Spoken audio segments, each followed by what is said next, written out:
तो बेटा question number 3 है, construct the rectangle when two sides are given. कि जब दो साइड दी होती हैं, किसी भी रेक्टेंगल की दो साइड दी होती हैं, तो उस वक्त रेक्टेंगल ड्रा करने का क्या मेथड है, आइए देखते हैं। तो ये बेटा जो हमने रेक्टेंगल ड्रा करनी है उसकी ये दो साइड दी हुई हैं, तो इनमें से जो सी मजीद साइड हम पहले ड्रा कर लें। तो इसमें मैं कर रहा हूँ जो है 5 सेंटीमीटर, इधर ज़ीरो से लेकर, ये ज़ीरो की लाइन है, ज़ीरो का पॉइंट है ये, इधर 5 का ये है।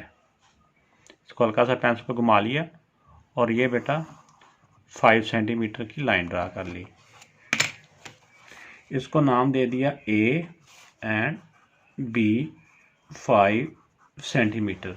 जैसा कि हमें पता है कि जो रेक्टेंगल होती है, रेक्टेंगल में ऑल एंगल्स 90 डिग्री होते हैं। रेक्टेंगल मीन ही 90 डिग्री होता है ना, तो जो बिल्कुल परपेंडिकुलर होता है। तो इसमें अब हमने ए पॉइंट के ऊपर और बी पॉइंट के ऊपर हमने 90 डिग्री के एंगल बनाने हैं, या दूसरी वर्डिंग में हम ये कह सकते हैं हमने ए के ऊपर भी एक परपेंडिकुलर ड्रा करना है और बी के ऊपर भी एक परपेंडिकुलर ड्रा करना है। तो ये मैं ड्रा करता हूं अभी।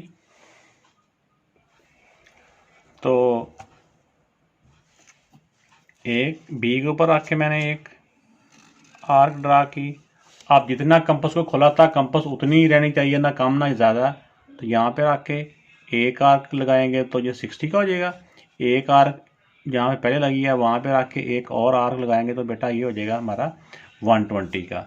अब हमने 60 और 120 का हाफ करेंगे तो वो हमारा 90 डिग्री हो जाएगा। तो चाहे जितनी कंपास पहले खोली उतनी रहने दें, ज़रूरी नहीं है, वैसे कह रहा हूँ कि अगर नहीं भी इसको छेड़ना तो कोई बात नहीं है। तो ऐसे करके हम इसको अब इसको हम जहाँ पे ये पॉइंट है, जहाँ पे दोनों आर्क आपस में इंटरसेक्ट कर रही हैं, उस वहाँ पे एक पॉइंट लगा लेते हैं।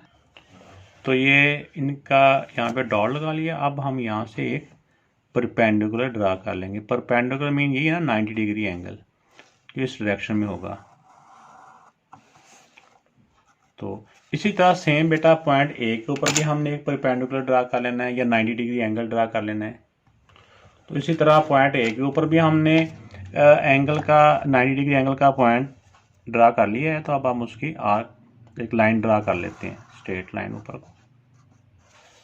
तो ये बेटा ए और बी के ऊपर हमने परपेंडिकुलर ड्रा कर लिए। अब हमारी एक साइड थी 5 सेंटीमीटर जो कि हमने पहले ड्रा किया है, दूसरी साइड है 3 सेंटीमीटर।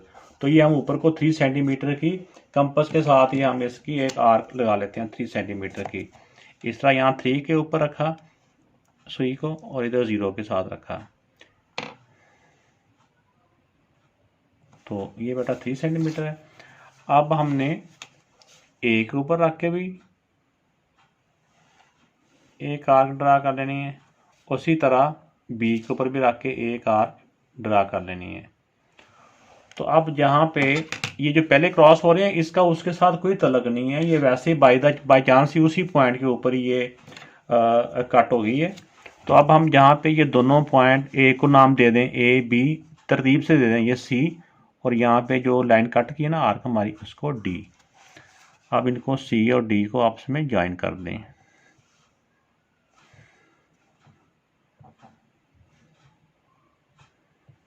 कोशिश कर रहा हूँ क्योंकि कैमरा थोड़ा सा आगे है। तो ये बेटा मिल गया। तो ये बेटा रेक्टेंगल बन गई ए बी सी डी। तो ये भी 5 सेंटीमीटर है और ये 3 सेंटीमीटर है और ये भी 3 सेंटीमीटर है। अब इसके मैं स्टेप्स लिख देता हूँ। Draw A B 5 centimetre. फिर हमने क्या किया, पॉइंट ए के ऊपर और पॉइंट बी के ऊपर हमने 90 डिग्री एंगल ड्रा किया। ड्रा 90 डिग्री एंगल, या यहाँ पे एंगल का साइन भी ऐसे लगा लें और शॉर्ट करना है तो एंगल थोड़ा सा टेढ़ा सा साइन होता है, जैसे एल से टेढ़ा। ड्रा एंगल 90 डिग्री एट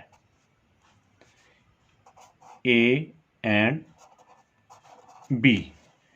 तो वहाँ पे क्योंकि बाद बुक्स में परपेंडिकुलर लिखा हुआ है, परपेंडिकुलर के स्पेलिंग समटाइम्स स्टूडेंट के लिए मुश्किल होते हैं, तो आप इस तरह 90 डिग्री भी लिख सकते हैं, या परपेंडिकुलर की जगह पे परपेंडिकुलर का एक सिंबल भी होता है ऐसे करके, ये ना ऐसे उल्टा टी जैसे होता है ना, ये परपेंडिकुलर कहते हैं इसको, मैथ का सिंबल है ये।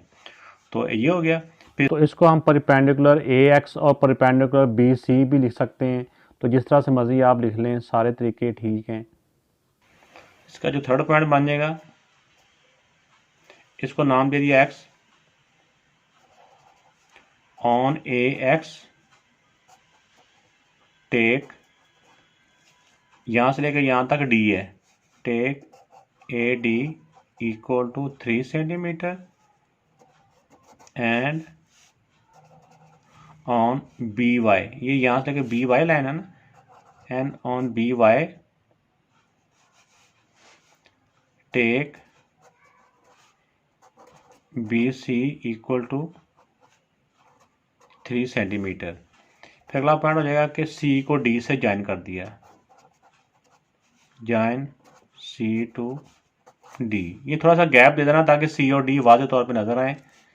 तो ए बी सी, इसका जो लास्ट पॉइंट होता है, A B C D is required rectangle. ये बेटा हमारा सॉल्व हो गया। तो उम्मीद है कि आपको समझ में आ गई होगी। तो यही बेटा इसका मेथड है। तो इसके जो स्टेप्स होते हैं ये आप अपने हिसाब से कुछ इसको इसके मुताबिक ही लिखना होता है। जो कुछ हमने किया था उसको उसी को अपनी वर्डिंग में लिखना होता है। उम्मीद है कि आपको समझ में आ गई होगी। अल्लाह ताला आपका मेरा हामी नासिर।